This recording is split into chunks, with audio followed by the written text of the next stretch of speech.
उत्तराखंड में गन्ने का समर्थन मूल्य तय न होने पर भी गन्ना किसान मजबूरी में गन्ने की फसल बेचने पर मजबूर है। हालांकि उत्तर प्रदेश सरकार ने यूपी के गन्ना किसानों को 30 रुपये प्रति कुंतल दाम बढ़ाकर 400 रुपये प्रति कुंतल का मूल्य घोषित करके गन्ना किसानों को राहत दी है।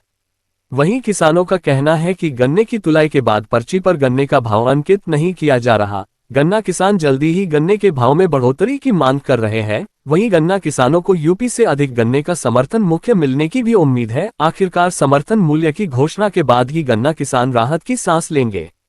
वहीं कांग्रेस विधायक वीरेंद्र जाती ने उत्तराखंड सरकार पर हमला बोलते हुए कहा है कि सरकार किसानों की अनदेखी कर रही है। महंगाई के इस दौर में गन्ने का समर्थन मूल्य पेराई सत्र से पहले ही शुरू कर देना चाहिए था, लेकिन सरकार गन्ना किसानों को लेकर गंभीर नहीं है। वहीं उन्होंने कहा कि सरकार गन्ना किसानों के साथ भेदभाव कर रही है। देखिए, उत्तराखंड सरकार जो है वो किसानों की फिक्र नहीं करती है, और विशेषतः मैं कहूँ गन्ना किसानों के लिए तो ये लोग बिल्कुल भी संवेदनशील नहीं। और फिर वही मुद्दा आता है कि भाई तराई में और मैदानी क्षेत्रों में गन्ने की खेती होती है, पर्वतीय मूल में गन्ने की खेती नहीं होती है। तो हम लोगों के साथ भेदभाव की बात करें तो इसी से भी बिल्कुल भेदभाव दृष्टा होता है कि भाई गन्ने के किसानों पर ध्यान नहीं दिया जा रहा है। और गन्ना किसानों का सैकड़ों करोड़ रुपए अब भी बकाया चला रहा है। 2018-19 से इकबालपुर फैक्ट्री का बकाया चला रहा है, लेकिन उस पर भी सरकार संज्ञान नहीं ले रही है। पिछले साल का लगभग 16 करोड़ रुपए की आरसी सरकार ने जारी की है, लेकिन उसकी रिकवरी के लिए सरकार संज्ञान नहीं ले रही है। और रही गन्ना मूल्य के बढ़ोतरी की बात, तो भाई जिस तरीके से गन्ने के उपज को तैयार करने में लागत बढ़ी है, डीजल के दाम बढ़े हैं, मजदूरी बढ़ी है, कीटनाशक दवाइयों के दाम बढ़े हैं, आपका खाद और उर्वरक के दाम बढ़े हैं। एनपीके डीएपी जहां 450 रुपये का कट्टा था, आज के समय में 1700-1800 रुपये तक पहुंच गया। 3 गुना से भी ज़्यादा उर्वरक के दाम पहुंच गए, कीटनाशकों के दाम पहुंच गए। इसके सापेक्ष में सरकार ने गन्ने का मूल्य क्या बढ़ाया, ये एक बहुत बड़ा सवाल है।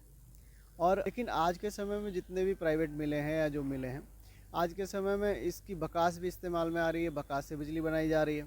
अगर रस से कहें तो चीनी बनाई जा रही है। चीनी में भी अलग अलग तरीके की वैरायटी ये लोग बना रहे हैं। उसके बाद एथेनॉल बना रहे हैं। उसके बाद फिर ये शराब का भी निर्माण कर रहे हैं। यानी हमारे एक प्रोडक्ट से तमाम प्रोडक्ट बनाए जा रहे हैं। और चीनी मिलें हमेशा प्रॉफिट में रही।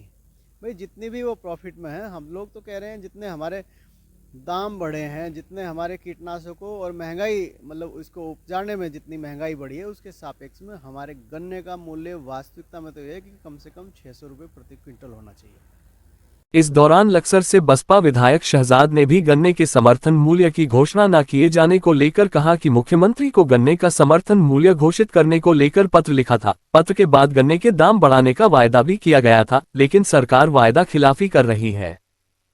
गन्ने के लिए मैं माननीय मुख्यमंत्री और मंत्री को चिट्ठी लिखी थी और मेरे साथ सदन में भी वादा किया था कि हम पहली मीटिंग जैसे सदन के बाद कैबिनेट होगी हम उसमें घोषित करेंगे, लेकिन वो नहीं कर पाए हैं। तो ये हमारा दुर्भाग्य है कि जो लोग जिन्हें पता नहीं है कि गन्ना क्या है, गन्ने की समस्या क्या है, वो लोग सरकार में हैं। भाई जो यहाँ राज्य मंत्री हैं श्यामवीर जी और बहुत बड़े बड़े नेता हैं, अजय वर्मा जी हैं लक्सर में, और भी बीजेपी के लोग हैं, उन्हें इस पर मुखर होना चाहिए। हम तो मुखर है ही है, हम तो बात कर ही रहे हैं गन्ने की। और देखो सदन में नियमों से सदन चलती है।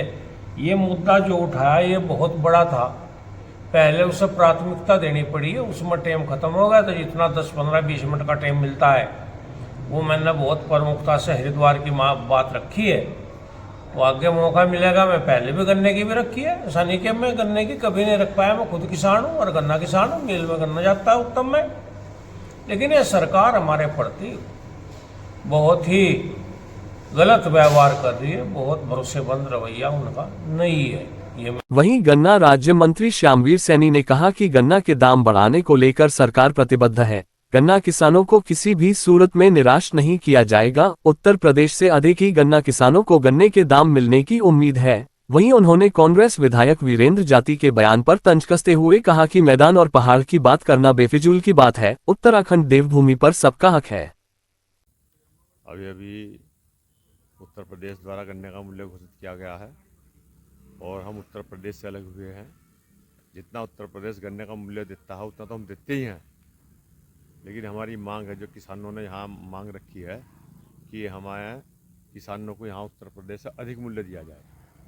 तो इसी बात पर जो चर्चा वार्ता हुई है और हमारी बात हुई है अधिकारियों से, मुख्यमंत्री से हमने समय भी ले रखा है किसान प्रतिनिधियों के साथ में कि उत्तराखंड के किसानों की आय बढ़ाने के लिए देवभूमि है यहाँ पर और सरकार किसानों के प्रति बहुत ही चिंतित है। हम चाह रहे हैं कि हमारा मूल्य जो है उत्तर प्रदेश से कुछ बढ़ा कर दिया जाए और इसी वजह से उस पर कैबिनेट जैसी चर्चा करेगी। और मैं समझता हूँ कि पहले भी उत्तराखंड ने पूरे देश में गन्ने का मूल्य सबसे ज़्यादा दिया है और मैं समझता हूँ अब कभी जो है हमारे मुख्यमंत्री जी माननीय धामी जी और हमारे कृषि मंत्री, हमारे गन्ना मंत्री, तीनों के संज्ञान में डाल दिया। मैं समझता हूँ हम शीघ्र ही भुगतान हो जाएगा और मिल हमारी चलेगी, कोई दिक्कत नहीं है। जो कुछ पैसा रुपया हुआ होगा वो भी जल्दी मिलेगा, इस सब बात हो रही है और प्रयास ये होगा कि उत्तर प्रदेश से ज़्यादा भुगतान दिया जाए। ये देवभूमि सबकी है। यहाँ पर आप मानते हैं कि जवान भी यहाँ रहते हैं, किसान भी यहाँ रहते हैं। जब जब भी देश पे जो है दिक्कत आई है, यहाँ के जवानों ने भी अपनी शहादत दी है और प्रदेश के हित में यहाँ के किसानों ने भी जो है कोई कमी नहीं छोड़ दी है। थोड़ा कृषि मैदानी भाग होने के बावजूद भी यहाँ पर पैदावार इतनी है कि पूरे प्रदेश का जो है पूरा पड़ जाए, यानी कि आत्मनिर्भर रहे।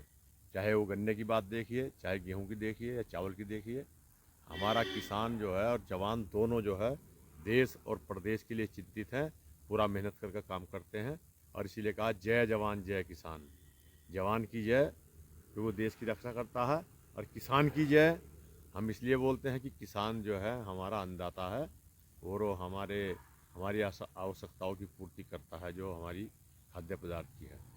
तो यहाँ पर मैदान और पहाड़ की बात करना ये बेफिजूल की बात है जो है, और इसलिए देवभूमि सारी ये सब की है, चाहे वो सीमांत क्षेत्र हो, चाहे चीन का बॉर्डर हो और चाहे हमारा नारसन बॉर्डर हो और चाहे ये यूपी से लगता हुआ हो, सब उत्तराखंड एक है, सारी धरती गोपाल की है। ऐसी बात नहीं करनी चाहिए।